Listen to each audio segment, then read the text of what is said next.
Okay, so today we continue with the Raymarine Type 1 disassembly. This unit was subjected to salt water and years of neglect. So here I am trying to disassemble it, see if I can salvage it. It's already been a war to get to this joint right here that I've just taken the four hex bolts out of. And here I am opening it up, but it doesn't look good. Look at this.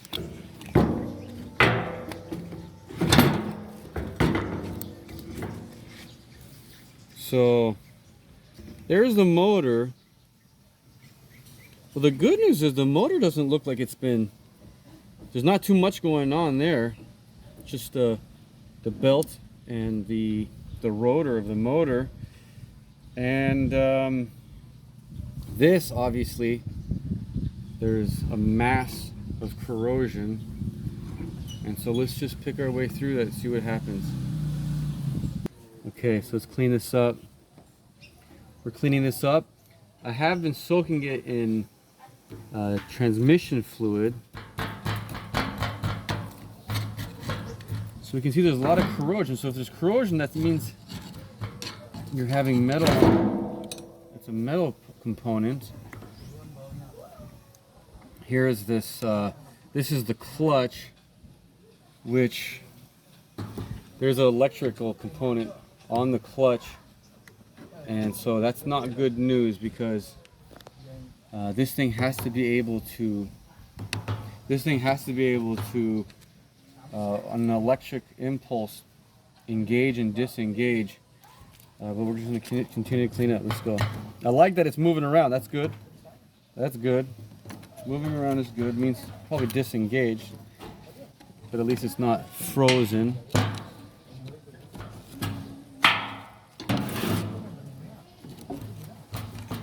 Okay, pause, Vic. Pause.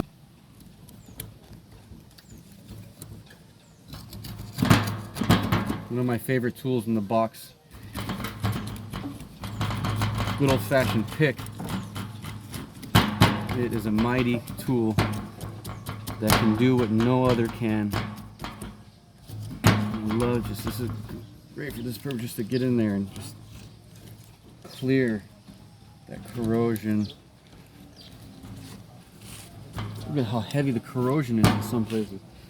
It's encrusted, like barnacle, infested, diseased.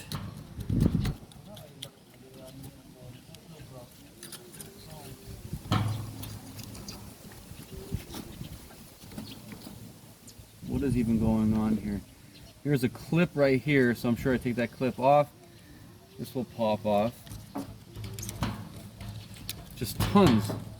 So let's get this clip off. Okay, pause.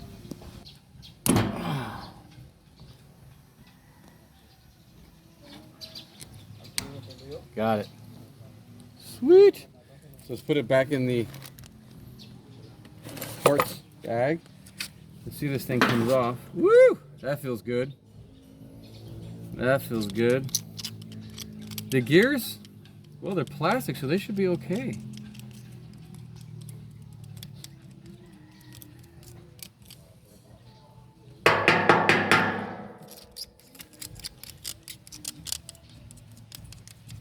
Babe, you're not even looking. You're pause. Okay, so here we are getting these gears. Just trying to feel it. Let's take this belt off.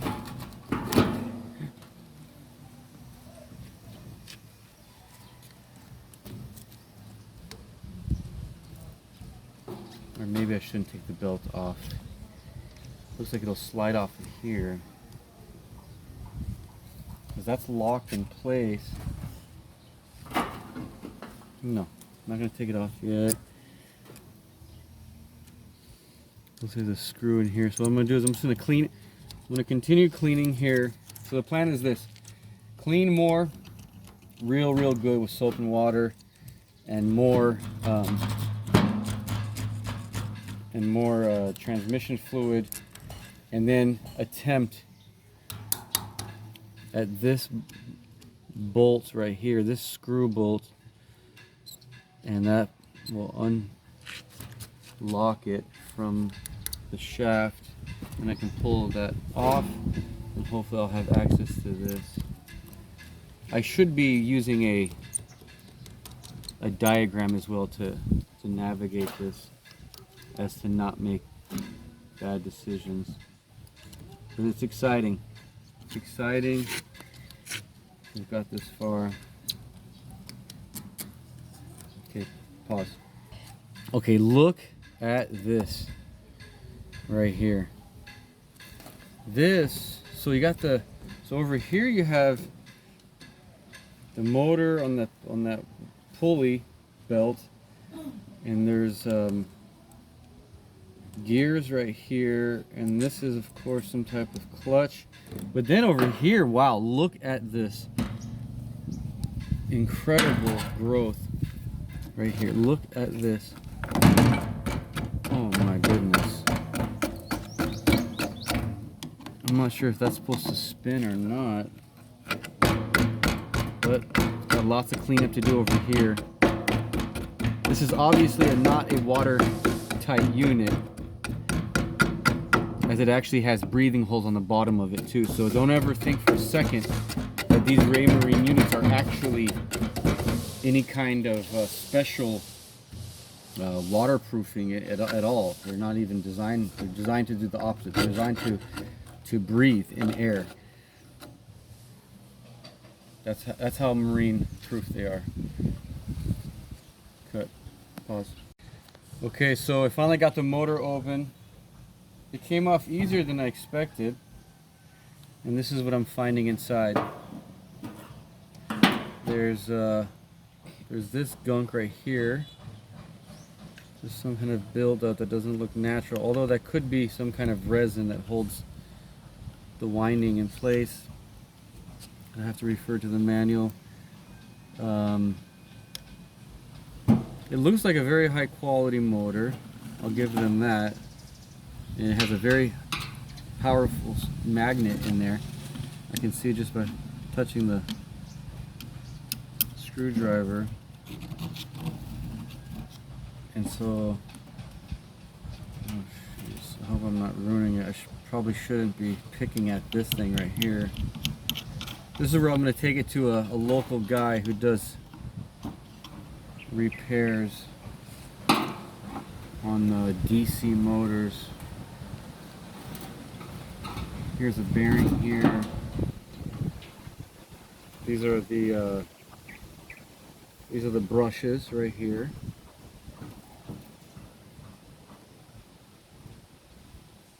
The brushes still look good.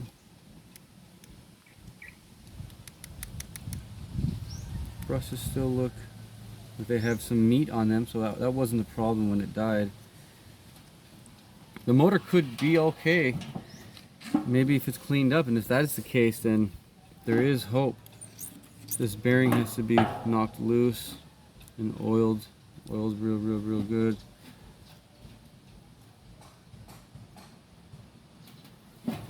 And here's the other side of it. Let's see if I can get the rest off.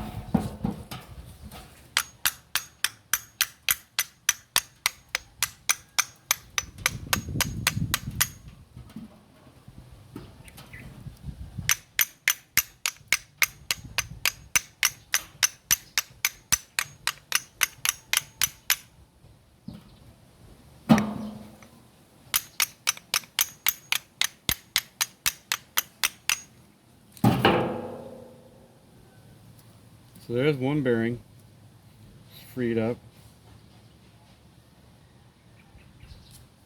So yeah, this is some material that I shouldn't be picking at, because that's kind of like a gluey substance to hold the winding in place. This doesn't look too bad. I think I'm gonna take it to a local guy, and I think I might get lucky. Oh, that's magnetic resistance. There we go. And there's the core right there. I wonder if that could be rewound some fresh material.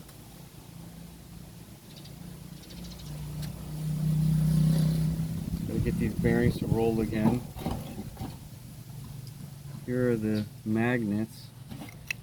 I hope I didn't just screw everything up.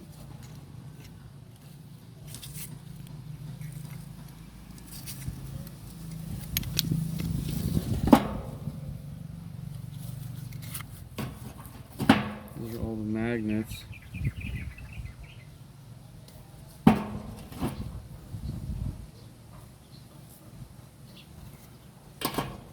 Hopefully I can find a guy who knows how to reinstall these. 4 magnets. Hopefully that's not too bad. You put them like that. They're all probably opposing. So you got 2 like that. And 2 like that. And then zoop. This might be savable. Fingers crossed. And over here, this is, I figured out that this is the actual, so we have the gears. Okay, so this is basically, that's the magnetic clutch that locks up with the opposing piece, this one. And with an electronic impulse, it'll grab it and it'll take it out of position, so it'll just spin freely and not actuate the motor. So the motor can also, so that the ram can move freely with the rudder while the autopilot is not on. And then when you actuate it, it makes more sense that when it's on, it engages, so that the magnet rests at home just with its own magnetic forces, and then when you actuate it, it reverses the magnetic polarity and then kicks this thing forward, and it grabs, and then it grabs this and it engages the motor so that it'll take over the rudder. And this is progress here, just cleaning things up. This is spinning a little bit. I got that to spin. I got the belt off. Here is the clutch assembly. Moving forward, let's see what happens. I hope to goodness I can get this motor back in action. If I can get this back in action, oh yeah, also hopefully that magnetic, the electronics to that magnet are functional. If I can get those 2 things, there might be hope. But it's a slim chance. Cut.